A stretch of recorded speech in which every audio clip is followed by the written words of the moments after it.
আসসালামু আলাইকুম বন্ধুরা, আপনারা জানেন আমাদের বিগত যে চেসিসগুলো পাঠ করা হয়েছিল সেটা আবার নতুন করে রিপেয়ারিং করে একেবারে সুন্দর একটা চেসিস নতুন বানানো হয়েছে। এখন আমি যারা কাজ করতেছে মেকানিক, আমি তাদেরকে জিজ্ঞেস করব তারা এই কাজগুলা মানে কত দূরভাবে সম্পূর্ণ করতেছে। আমার সামনে আছে মোহাম্মদ সাকিব, মেকানিক। ভাই আসসালামু আলাইকুম। ওয়ালাইকুম আসসালাম ভাই। ভালো আছেন? আসলে আমি দেখতেছি আপনারা চেসিসটা অলরেডি ফিটিং করতেছেন। জি ভাই, আজকে সকালে সবাই মিলে এটা তুলে দিলাম, আজকে থেকে ফিটিং শুরু হবে ভাই। আচ্ছা আচ্ছা, যাই হোক এখানে আপনার যে আমি যে আগে প্রশ্নটা করছিলাম যে আপনি যে মেজারমেন্ট করে যে ফুলগুলা করছিলেন ওই ফুলগুলা কি এখন 100 মানে আপনার মালগুলো লাগতেছে? জি ভাই, এখনো কাটার সাইড এখানে কিছু আনি নাই, কিছু করা লাগে নাই, এগুলো লাগাই দিছি ভাই। এগুলো লাগাইছি, ছকল লাগাইছি, আস্তে আস্তে লাগানো লাগছে। রং করতেছি, দেখেন রং করতে চলে বলে সব অলরেডি যে আউটফিটিং মাল যেগুলো আছে এখানে সবগুলো রং করার জন্য আমাদের দুজন মেকানিক ভাই অলরেডি কাজ শুরু করে দিচ্ছে। তো দেখা যাক শেষ পর্যায়ে পর্যন্ত আপনাদেরকে এইভাবে আমাদের আপডেট ভিডিওগুলো দেওয়ার চেষ্টা করব। আমি আপনাদেরকে একটা জিনিস দেখাই যে ওরা যে ডিলগুলো করছে, এই যে দেখেন সবগুলা ডিল 100 মিল আছে। হ্যাঁ, এগুলো আপনার অবশ্যই প্রথমটা কাটিং দেওয়া হয়েছে। আপনারা যে ডিলগুলো দেখেন ক্লিয়ারলি।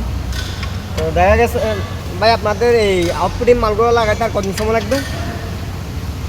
3-4 দিন। আর ওই দেখেন ওই যে ডিমেনশাল আছে, ডিমেনশালটা একটু সময় লাগবে। এটা সাসপেন্সার ছিল, সাসপেন্সার থাকার কারণে এখন স্প্রিং করবো। আচ্ছা, ওনার মূল বক্তব্য হয়েছে যে কি এখন 3-4 দিন সময় লাগবে, তবে এখানে যে আগে ছিল সাসপেন্সার সিস্টেম আর এখন হবে স্প্রিং সিস্টেম। স্প্রিংয়ের মূলত এই যে ডিফেন্সের অনেকগুলো আউটফিটিং মাল লাগাতে হবে এখানে, নতুন করে রিপেয়ারিং করে স্প্রিং চার্টের সিস্টেম করতে হবে।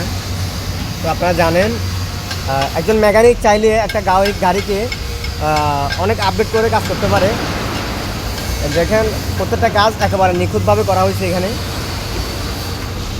সঙ্গে আছে ওর সাথে অলরেডি মোহাম্মদ হেলাল আছে, নয়ন দাস আছে। তো আরও প্রয়োজন মতো যদিও লাগে অবশ্যই সে কাজে লাগাবে।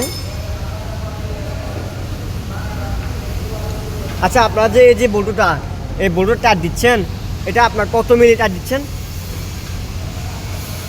কেজি হিসেব। আচ্ছা আচ্ছা, কেজি হিসেব। মানে কেজি হিসেব বলতে কীরকম?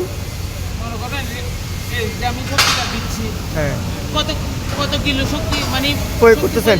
হ্যাঁ হ্যাঁ হ্যাঁ, অন্তত পক্ষে এটা 16 কেজি, 15 থেকে 16 কেজি। আচ্ছা, তাহলে মানে এটা মানে এই বল্টুটার সাইজটা কীরকম? এটা যে 12 mm। 12 mm মতো অন্তপক্ষে 16 থেকে 15 কেজি।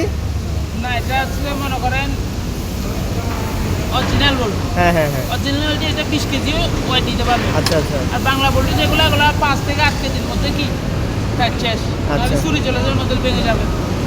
আচ্ছা, মেকানিকের মূল বক্তব্য হচ্ছে আপনার যে একটা অরিজিনাল বল্টু 12 mm ওটা যদি আপনার যদি 20 কেজিও প্রয়োগ করা ওই শক্তি অর্থাৎ টার দেওয়ার জন্য ওটা লুটটা নেবে, কিন্তু একটা বাংলা বল্টু আপনার ওই লুটটা নিতে পারবে না, ওটা 5 থেকে 6 কেজি টার দেওয়া যাবে। তো দেখ আলহামদুলিল্লাহ ওনার বক্তব্য অনুযায়ী বুঝতেছি যে উনি একজন দক্ষ মিস্ত্রি। কেননা একজন দক্ষ মিস্ত্রি ছাড়া এভাবে সরাসরি ইন্টারভিউ প্রশ্নগুলো উত্তর দিতে পারে না। যাই হোক আলহামদুলিল্লাহ, আমি আউটফিটিংয়ের অনেকগুলো মাল আরও সামনে দেখাচ্ছি আপনাদেরকে।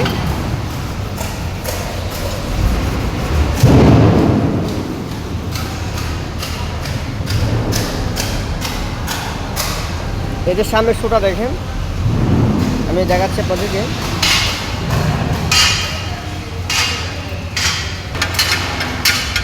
এই যে করসগুলো লাগবে যেগুলা চেসিসের মূল মাঝখানে ফিটিং করা হয়, এগুলো সবগুলো আউটফিটিং।